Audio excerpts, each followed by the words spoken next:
Hola, me llamo Natalie Guevara. Soy investigadora en el área de biología y estamos acá con el profesor Ricardo Restrepo en el tercer conversatorio de la clase de Fundamentos Filosóficos y Epistemológicos de la Psicología de la Universidad Técnica de Manabí.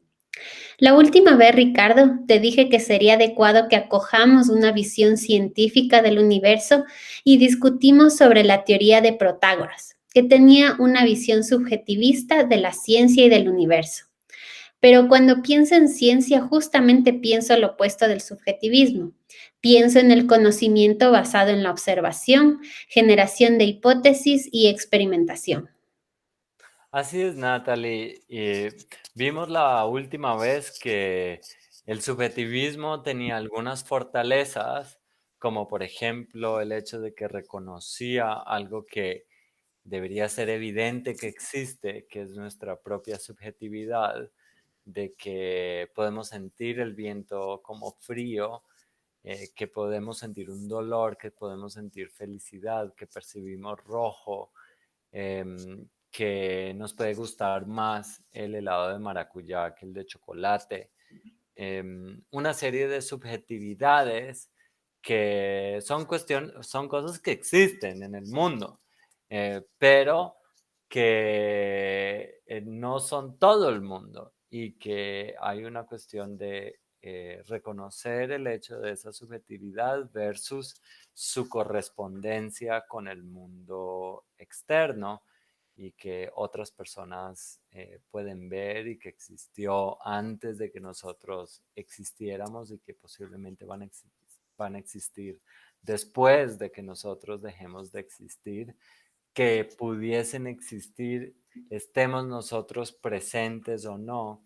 Entonces, esa independencia que tiene el mundo externo de nuestra propia mente, parece que el subjetivismo no puede reconocer. Y no puede reconocer el hecho de que podemos aprender, el hecho de que podamos estar en error, de que nos podamos enterar de nueva información, nuevo conocimiento, de que nos enteremos que antes pensábamos que la, la Tierra estaba en el centro del universo, pero resultó que nosotros más bien somos los que le damos la vuelta al Sol. Ujú. Entonces, una serie de correcciones y de ampliaciones de nuestro conocimiento que el subjetivismo no puede explicar y no nos brinda ningún elemento para innovar. Tiene una perspectiva profundamente conformista, incluso respecto a nuestra sociedad, ¿no? Básicamente, no nos deja ninguna herramienta conceptual para pensar que, por ejemplo, la sociedad donde vivimos puede tener creencias y actitudes erróneas, eh, como puede ser racista o sexista, ¿no? Racista en contra de varias razas o sexista en irse en contra generalmente de las mujeres o de diversidades sexogenéricas. Puede ser clasista, ¿no? De discriminación de índole socioeconómica. Entonces, una serie de sesgos que hemos visto además con, ¿no?, casos grandes en la historia, como la esclavitud, como el holocausto y muchos otros, y no nos dejan ningún aparato intelectual para defendernos de ese tipo de prácticas. Y por lo tanto es necesario buscar otras teorías que, que nos, que nos den otras pistas sobre cómo pensar y cómo pensar a la ciencia, como tú dices, mucho más afín a la práctica de observación, de experimentación, de generación de hipótesis, de testeo. ¿Y existen otras alternativas?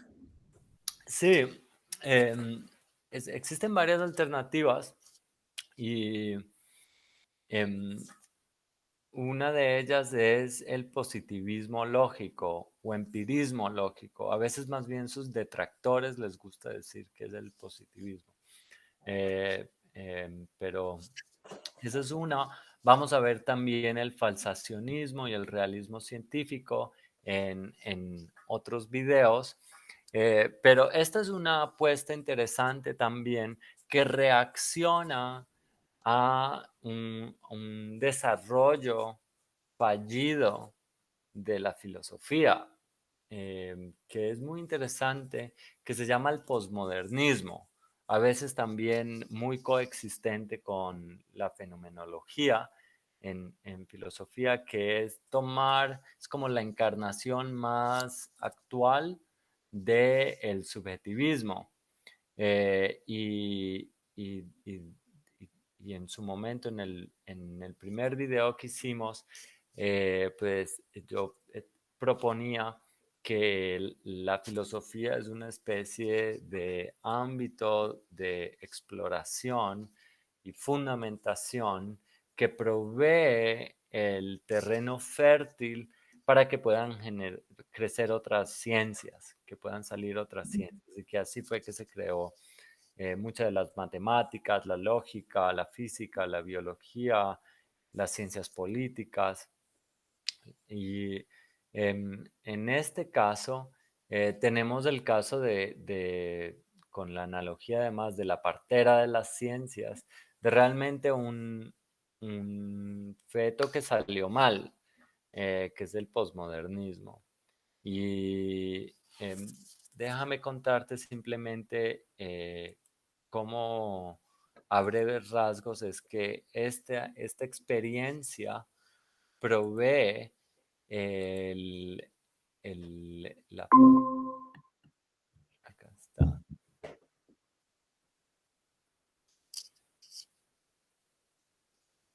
Ahí lo puedes ver. Sí, perfecto. Súper.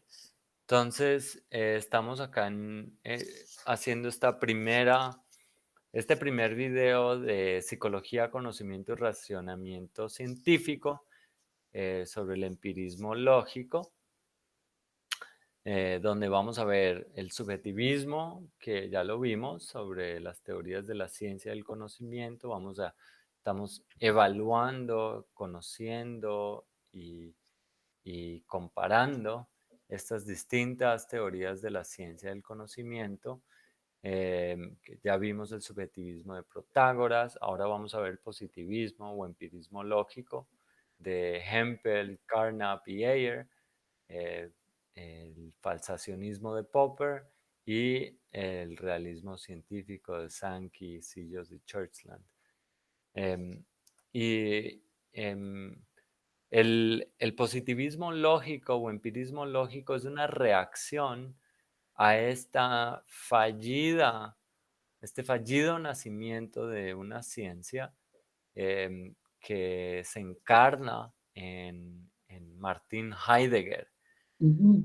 Es considerado uno de los grandes filósofos, de hecho, de la historia, que nació en 1889 y muere en 1976, eh, alemán, y toma justamente este elemento clave totalizador de Protágoras, de que la experiencia consciente es la clave de la realidad. Y la experiencia muestra, en este caso él tiene afirmaciones como: la experiencia muestra que la nada se nada en sí misma. Imagínate la profundidad de tal afirmación, además pronunciada con la autoridad de un rector de la Universidad Alemana de Freiburgo. Em, y muy interesantemente, él fue parte del Partido Nacional Socialista nazi. Fue un nazi, ideólogo, ayudó a perseguir a profesores y estudiantes judíos, y su obra principal es El ser y el tiempo. Y mira, acá tenemos una foto de él y al Ujú. lado una foto como corresponde del Führer, de Hitler, porque él fue uno de los grandes ideólogos del régimen nazi. Y tiene esta afirmación: la nada se nada en sí misma. ¿Cómo ves esa frase? Bastante complicada. Creo que es difícil como las palabras tienen como sentido, pero individualmente, pero ya en la expresión es difícil de entender a qué quiere decir, como hablar mucho y decir poco. Podría decir lo mismo, pero no sé, empleando una frase un poco más simple, capaz. En caso de que tenga algo que decir, ¿no es cierto? Eh, Sí, o sea, yo estudié a Heidegger, de hecho, con no, alguna sistematicidad y me acuerdo que sí habían elementos em, que, digamos, se pueden entender de su obra, pero elementos muy de sentido común, pero arropados en un montón de frases que casi no se pueden entender. O sea, yo no entiendo cómo tendría que ser el mundo para que la nada se nade en sí mismo. ¿Y qué diferencia habría respecto a un mundo donde la nada no se nade en sí mismo? O sea, son dos mundos cuya diferencia yo no veo cuál sería. Y ahí hay algo no fundamental, es que si no lo sabes decir de alguna manera clara, y que te entiendan otras personas inteligentemente, especialmente si quieres exponer un concepto simple, es que ni tú mismo lo puedes entender, ¿no? Entonces Heidegger es muy interesante porque además políticamente él no se alía con este oscurantismo de su lenguaje, de su obra, al oscurantismo del régimen de Adolf Hitler en Alemania durante los años 30 y 40, durante el Holocausto, durante la Segunda Guerra Mundial, de grandes persecuciones, invasiones y transgresiones a los derechos, y apoyó ese régimen.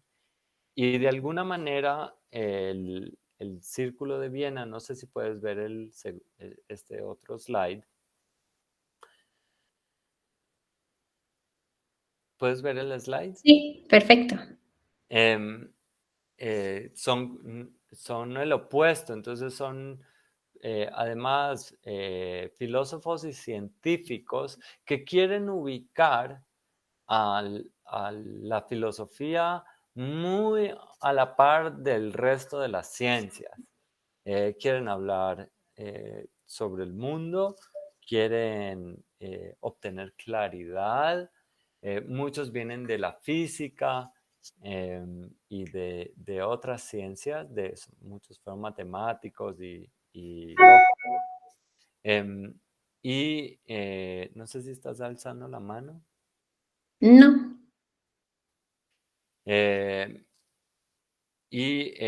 ellos no, querían deshacerse de estas frases de Heidegger al mismo tiempo que emigraron, tuvieron que escaparse de la persecución nazi y volaron frecuentemente a Estados Unidos y se volvieron profesores en Estados Unidos que los acogió durante la Segunda Guerra Mundial y querían proponer una filosofía de la ciencia que brinde la claridad para la edificación de una sociedad iluminada, basada en la ciencia, donde la gente es racional, toma la evidencia como punto de partida para hacer decisiones, y divide las frases en dos tipos, las analíticas y las sintéticas, o Ujú. empíricas y observables. Y las analíticas son todas aquellas frases que son verdad por definición. Por ejemplo, eh, todos los, o sea, ningún soltero está casado. Esa frase puedes conocer que es verdad simplemente por ver el significado de las palabras, ¿no? Claro. Y de la frase. No tienes que ver el mundo empírico, simplemente es entender el significado de las palabras y con ello sabes que por definición ningún soltero va a estar casado. Mientras que las frases sintéticas y empíricas son observables y son a lo que nos referimos en el mundo, ¿no? Tienes que salir y ver el mundo como es y observarlo, ¿no? Y dice básicamente las, las frases que puedes confirmar empíricamente son aquellas que son científicas y son las que tienen sentido. Entonces ellos dicen, si una frase tiene sentido es su contenido observacional. Y eso quiere decir que lo que quiera, lo que se diga, tiene que ser o reducible en el descriptivismo a frases sobre el mundo observable. Em, por ejemplo, si decimos que ¿no? En el centro del Sol, cuando hay fusión nuclear y se unen dos protones para crear helio, eh, se, se emite un rayo de energía electromagnética. A lo que nos referimos no es a unos objetos no observables que se llaman protones y helio, sino que nos referimos realmente a eso que podemos observar. Entonces, por ejemplo, a rayos de luz. Versus el instrumentalismo, que diría todo este aparataje teórico que utilizamos para entender las ciencias, cuando hablamos de electrones, cuando hablamos de protones, de hidrógeno, de helio, etcétera, estas cuestiones, estos elementos no observables, lo que eso es como una calculadora, que tú le pones inputs de, de problemas y te da como outputs frases observacionales, predicciones de observación, por ejemplo. Entonces, por ejemplo, ¿en qué queda la nada? Se nada en sí misma. Es una frase analítica, porque es verdad por definición, ¿te parece? No. No, no es cierto, o sea, para mí no hay nada obvio en que la nada se tiene que nadar en sí misma, ¿no? De hecho, no estoy seguro de entenderla. Em, de ahí, ¿crees que podemos hacer alguna observación que pueda confirmar si la nada se nada en sí misma? No. No, no es cierto, o sea, Uno no sabe por dónde empezar con esa frase. ¿qué vamos a observar? ¿Dónde vamos a observar la nada para ver si vamos a hacerle una entrevista a la nada, a ver si se nada en sí misma? Eh, vamos a seguirla, a ver si está nadando. O sea, es muy difícil, no hay ninguna em, observación que se pueda hacer, no tiene contenido observacional. Entonces, lo que dirían los positivistas es que efectivamente es una frase que no tiene sentido y por lo tanto no tenemos que pararle bola, y podemos hacer cosas más productivas de nuestra vida, y poderle poner atención, por ejemplo, a la Tierra gira alrededor del Sol.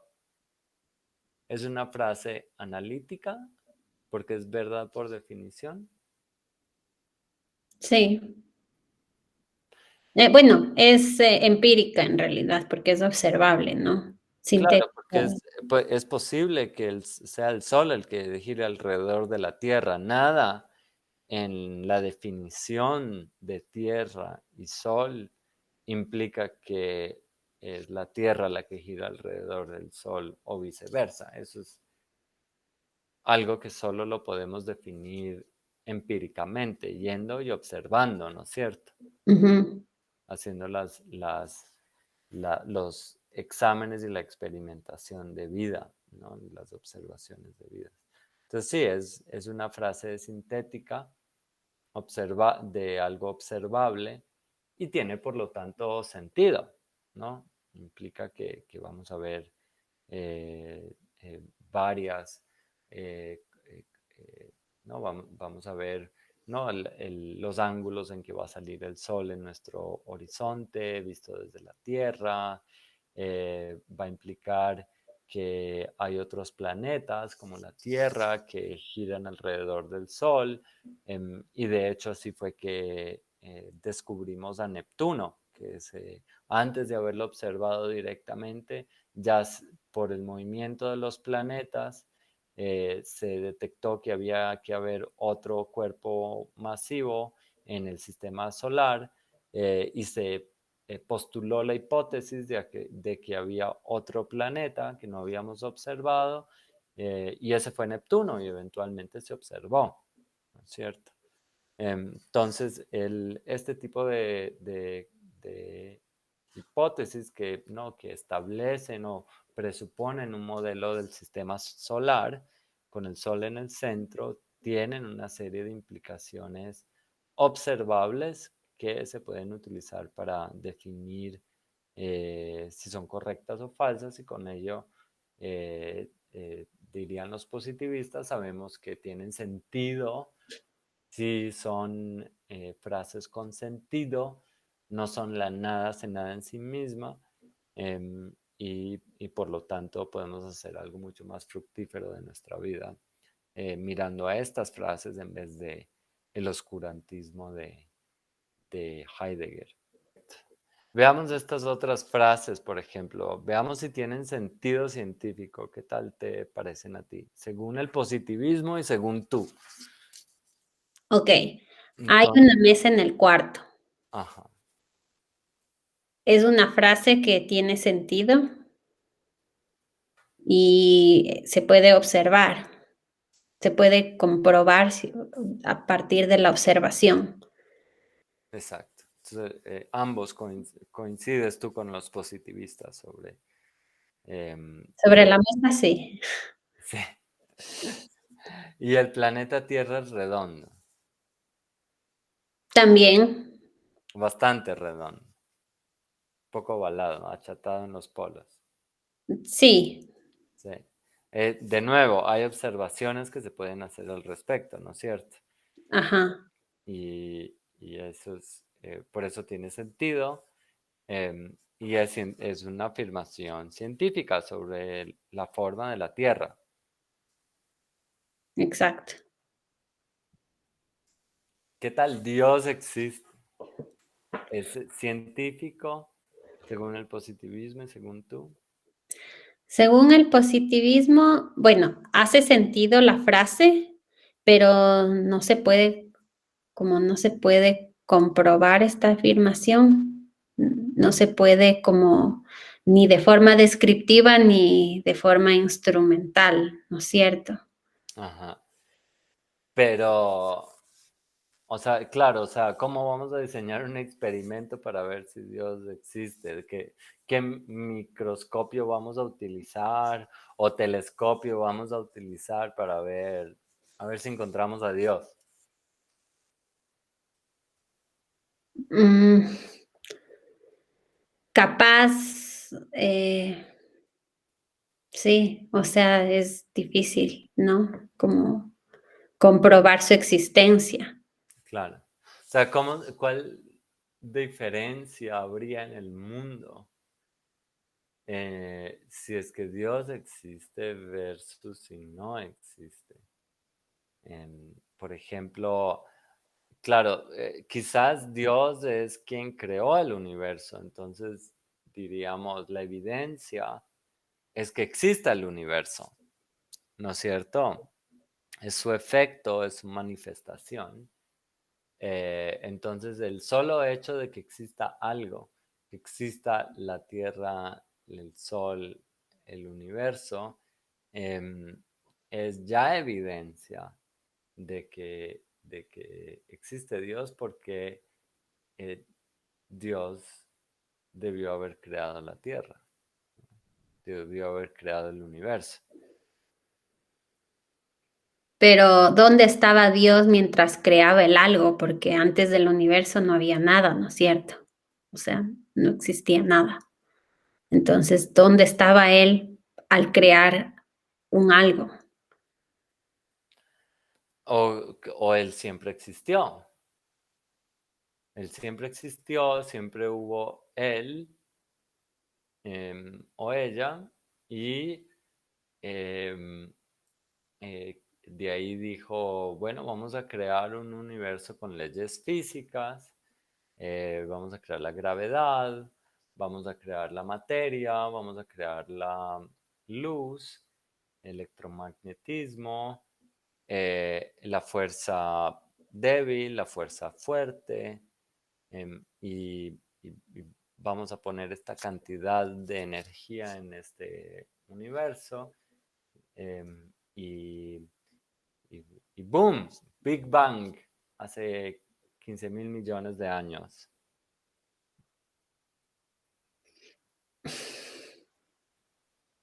Pero ¿cómo comprobar eso? Y no simplemente caer otra vez en el subjetivismo de que porque tú piensas eso, eh, o sea, necesitamos comprobarlo, ¿no es cierto? O sea, eso es lo que, claro, el positivismo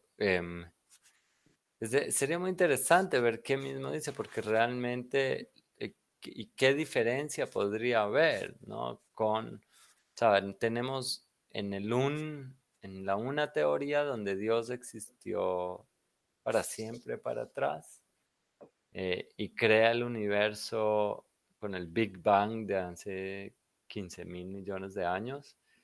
Em, Está esa teoría, pero hay otra teoría que dice que no hay Dios, sino que el universo se crea primero hace 15.000 millones de años, pero este viene en sí de otro universo y, y, y da luz a este nuevo universo, pero si seguimos viendo hacia atrás, siempre va a haber un universo anterior y no hay un primer universo y simplemente van para siempre para atrás. Y esa hipótesis es muy rara, es muy extraña, es muy difícil de creer, pero no es más rara que la de Dios con no viviendo para siempre para atrás y creando el universo hace 15.000 millones de años. O no sé, o por lo menos es comparable. No sé cómo, si te parece a ti igual de rara o cuál te parece más creíble, más verosímil. La de los universos, porque a la final creo como que me es muy difícil de pensar en un ente, pero bueno, si esa energía o ese impulso que hizo de que empezara el Big Bang le llamamos Dios, pues en ese Dios sí creo. Quizás decimos lo que sea que haya creado la Tierra es Dios y si creó la Tierra, o sea, un efecto de otro universo, ese otro universo es Dios. Em, Quizás, solo todas son hipótesis no difíciles de comprender y de darles nuestra confianza. Y lo que sí es claro es que no podemos hacer ningún experimento al respecto. O sea, ¿cómo vamos a diseñar un experimento para ver qué observación nos permitiría distinguir entre una y otra teoría para ver cuál es la cierta? Ujú. Entonces, quizás para los positivistas dirían, entonces no tiene sentido. Es una frase que no tiene sentido. ¿Qué tal 3 más 3 es igual 6? Esa sí tiene mucho sentido. Desde, o sea, en cualquier universo, 3 más 3 es igual a 6. Claro. Pero, o sea, solo para cerrar el tema, bueno, que nunca realmente se cierra el tema de Dios. O sea, no, a mí me parece que es algo que sí tiene sentido, ¿no? O sea, no es algo que no tiene sentido, que es difícil de observar o de confirmar y que quizás no tenemos un método para verificar, pero ¿tú sientes que no tiene sentido la afirmación? O sea, tiene sentido, como tiene sentido los unicornios tienen un cuerno en la parte frontal. Pueden no existir, no tenemos una herramienta para demostrar o bueno, sabemos que no existen, ¿no es cierto? Pero la frase tiene sentido. Sí, No sé si va pero por no ahí. sabemos que Dios no existe. O sea, o por lo menos no todos estamos tan seguros, ¿no? De que exista o no exista.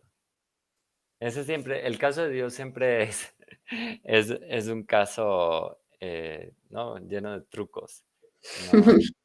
Eh, entonces, 3 más 3 es un poco más directo, ¿no es cierto? De que la aritmética, sí, es algo que se aplica en cualquier mundo, incluso en un sueño, como bien lo reconoció René Descartes. Em, y para los positivistas, para ellos es una cuestión del significado de los términos. Entonces, si sabemos el significado de 3, el significado de más y el significado de igual y 6, sabemos, sin tener que ver cuáles son los hechos empíricos en el mundo, que 3 más 3 es igual a 6. De la misma manera que sin tener que salir a ver el mundo, sabemos que ningún soltero está casado.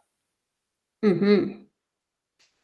Solo para quedar clara, entonces, dentro del subjetivismo, la expresión de Dios es como un poco ambigua, o sea, no hay como una respuesta incorrecta. Por ejemplo, si tú me pones en un examen que según el subjetivismo, la frase Dios existe, tiene sentido científico, es una de las pocas frases que, o sea, como que pueden ser verdad o pueden ser mentira, o sea, falsas o estoy un poco confundida con Dios. Sí, o sea, hay que distinguir entre lo que cada uno individual dice sobre esa frase, sobre si Dios existe, y qué dirían los positivistas, ¿no es cierto? De acuerdo a su teoría verificacionista del sentido, de que solo las frases que pueden ser verificadas tienen sentido. Y creo que muchos estarían tentados a decir que no tiene sentido, porque no podemos diseñar una observación que logre distinguir entre un mundo con o sin Dios, ¿no? Por eso famosamente uno de los grandes simpatizantes del positivismo, aunque no se consideraría directamente interno al positivismo, Ludwig Wittgenstein, em, decía que muchos de los problemas de la filosofía o se resuelven en que son pseudo problemas y son básicamente malentendidos de la lengua, o que se pueden resolver de forma bastante expedita y clara utilizando lógica. Y quizás justamente le darían ese análisis a Dios, de que el problema de la existencia de Dios resulta ser un pseudo problema. ¿Qué tal este? Los electrones tienen una carga negativa. La frase hace sentido. Eh, Se puede comprobar, no se puede observar, pero se puede comprobar. Sí, pero no podemos observar un electrón, ¿no es cierto? No, solo como el efecto o como... una causalidad de este movimiento o este salto de electrones. Claro, o sea, el efecto, ¿no? De lo que puede suceder y que, por ejemplo, podamos ver que se prende el foco o se prende un rayo de luz. En eso tenemos ahí el electromagnetismo y los electrones teniendo un rol importante que generan una observación, pero no los podemos ver en sí mismos, ¿no? Y digamos, los descriptivistas dentro del positivismo lógico reducirían el uso de términos como electrones y carga negativa a justamente las observaciones que podemos tener en relación a las predicciones que generan las teorías que los utilizan. Em, Versus los instrumentalistas también en el área del positivismo, en la tradición positivista, dirían, no, estos son términos que son útiles dentro de la teoría para generar predicción de observaciones, pero son términos sin significado, no tienen contenido porque no pueden ser observados, pero son como herramientas útiles y son como meras calculadoras que nos permiten generar predicciones sobre observación. ¿Qué tal a Antonio le duele la oreja? Hmm. ¿Es ciencia? Bueno, si Antonio se queja, si les ponemos como unos sensores del área del cerebro de dolor o vemos si hay daño en los nervios, podemos saber, o sea, sí, sí es científico porque se puede comprobar si le duele o no le duele la oreja. O Y sea, aparte nos podemos está comprobar diciendo, su conducta, básicamente. sí, Claro, los positivistas dicen se puede observar, ¿no es cierto? Entonces, lo que se puede observar es que, por ejemplo, quizás Antonio tiene la oreja cortada y se está quejando, dice, ouch, me duele mucho. Se nota que está estresado por el dolor porque tiene, ¿no? Su piel tiene mayor conductividad y le ponemos unos electrodos para ver su nivel de conductividad y vemos que está sudando. Entonces, este es como el análisis que hace Carl Hempel en este artículo insigne del análisis lógico de la psicología. Y básicamente Carl Hempel, uno de los principales proponentes del positivismo en 1980, dice, lo que quiere decir frases como estas es simplemente eh, eh, que Antonio tiene, ¿no? La oreja cortada, que va a decir ouch, va a decir que le duele la oreja, que le va a sudar la piel. Eso es lo que quiere decir a Antonio le duele la oreja. Y sí, claro, porque no sí, podemos, es científico, pero se reduce a eso. No hay no más. podemos observar el dolor como tal, sino sus efectos, ¿no es cierto? En, en la queja, no sé, en la inconformidad que debe estar sintiendo en ese momento.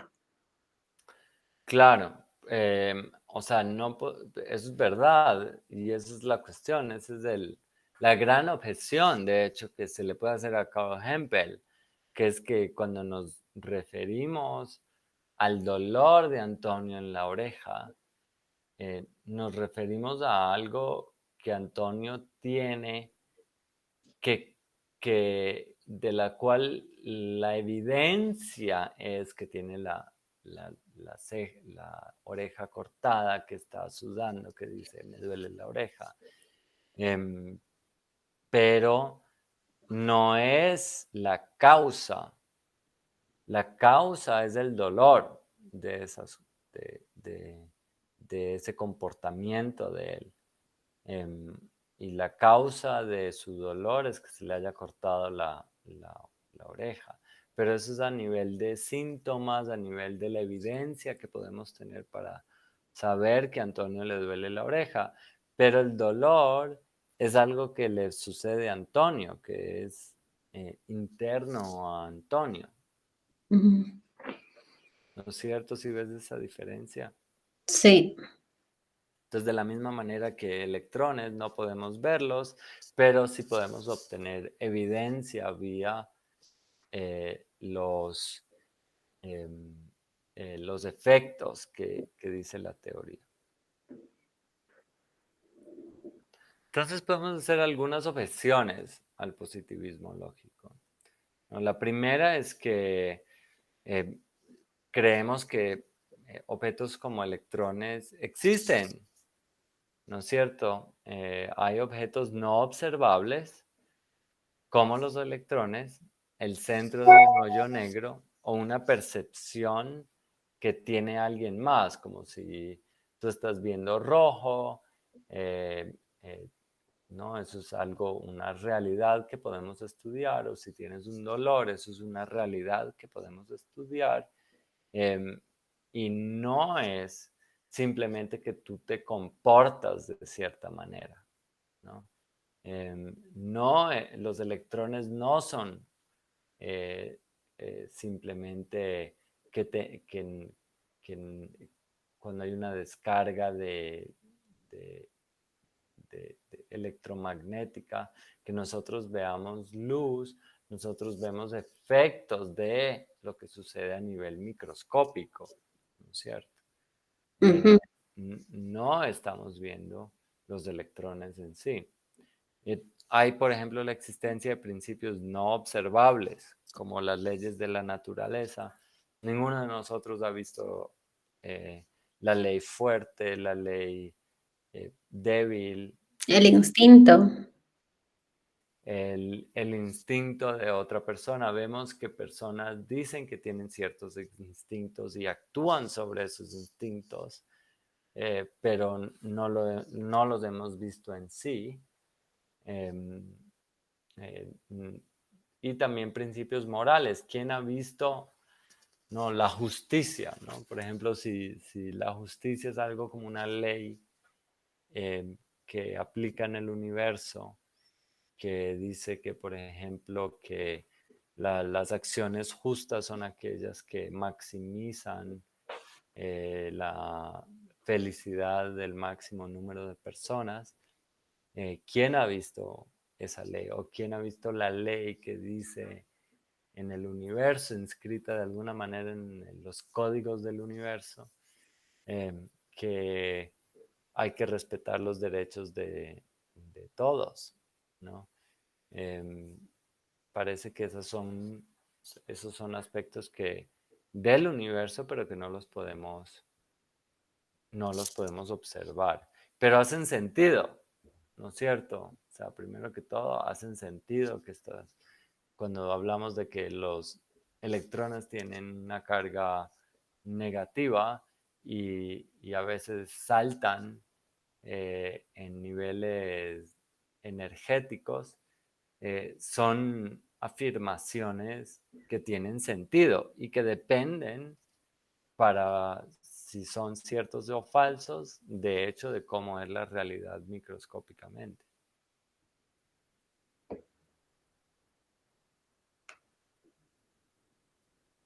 Correcto. Entonces, solo para terminar, eh, creo que debemos señalar que el posmodernismo no está muerto, es como un muerto viviente, y que sigue deambulando en el mundo, y no es algo que solamente sucedió em, hace, aprox- 70 años. hace 70 años aproximadamente, sino que es algo que todavía sucede. Y un ejemplo de ello es un caso relativamente famoso de Alan Sokal, el caso Sokal, en el cual Alan Sokal, que es un físico de la Universidad de Nueva York, estaba, no, además progre, él fue profesor durante la Revolución Sandinista contra eh, los, la dictadura de Somoza en Nicaragua. Fue profesor de las universidades que estaban surgiendo y eh, le parecía que las humanidades y las ciencias sociales, o sea, le parecía que él no entendía y que no sabía si es que él no entendía y era un problema personal de él o era que realmente estaban desviándose las ciencias sociales por, por sitios que no hacen sentido, ¿no? Llenos de oscurantismos al estilo Heidegger. Y lo que hizo fue ir a comprobarlo como buen físico que es. Y lo que hizo fue escribir un artículo lleno de falsedades, lleno de falacias que no hacen ningún sentido, que se llama Transgrediendo las fronteras hacia una hermenéutica transformadora de la gravedad cuántica. Y escribió este artículo para ver si los eh, académicos que vienen de las ciencias sociales y suscriben al posmodernismo podrían detectar que estaba lleno de bullshit, lleno de falacias y tonteras que él escribió de forma compleja, así como la nada se nada en sí misma o como el mismo título de su artículo lo muestra, y lo entregó a una de las principales revistas postmodernas del momento, que se llama Social Text, incluso de una universidad muy prestigiosa que es Duke, la Universidad de Duke.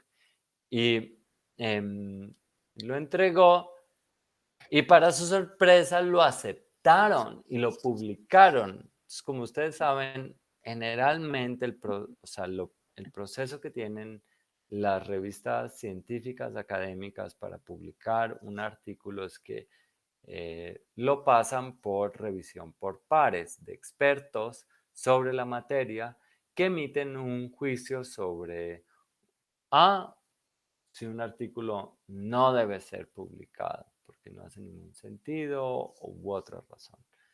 Dos, que puede ser publicado pero con revisiones. Entonces le hacen comentarios al autor de que debe mejorar. O tres, simplemente dicen publíquese. Y en este caso aceptaron desde la revista de Social Text publicar este artículo lleno de falacias, lleno de bullshit, como algo que valía la pena publicar. Y cuando lo hicieron, Alan Sokal salió en público a decir, yo escribí este artículo diciendo pura tontería, al estilo la nada hace nada en sí misma y no hace ningún sentido, es pura tontería. Y lo publicaron, lo cual confirma que el posmodernismo es una gran falacia. Está, no sabe distinguir, es indistinguible del bullshit, de las tonterías. Y entonces esto todavía existe. El posmodernismo es un descendiente del subjetivismo llevado a sus últimas conclusiones, eh, aunque podamos reconocer que en el subjetivismo hay elementos de verdad, hay elementos importantes de reconocer la subjetividad. El postmodernismo realmente nos muestra uno de los peligros en basar toda una práctica de investigación y de indagación sobre el universo en la subjetividad, porque se terminan diciendo puras tonterías y no es distinguible lo que se diga en estos journals eh, de, entre la tontería y lo que puede hacer sentido. Con esto dejamos el positivismo en, parado como una alternativa. Sí hay una alternativa al subjetivismo. Es el positivismo lógico o el empirismo lógico, iniciado por el Círculo de Viena. Vimos también que tiene fuertes problemas respecto a, por ejemplo, reconocer la existencia de electrones o de la justicia. Quizás simplemente poder reconocer, aún si no está de acuerdo con que exista Dios, puede que sí esté de acuerdo, puede que no, pero por lo menos hace sentido la frase Dios existe. El positivismo aparentemente no puede reconocer que esa frase incluso haga sentido. Em, y por lo tanto tenemos que seguir indagando. Y próximamente vamos a explorar lo que dice el filósofo Karl Popper, el, el falsacionismo, sobre cuál es su propuesta de qué es ciencia y qué no es ciencia, y qué es la verdad en la ciencia y la realidad. Un filósofo además muy famoso que em, dijo haber matado al positivismo.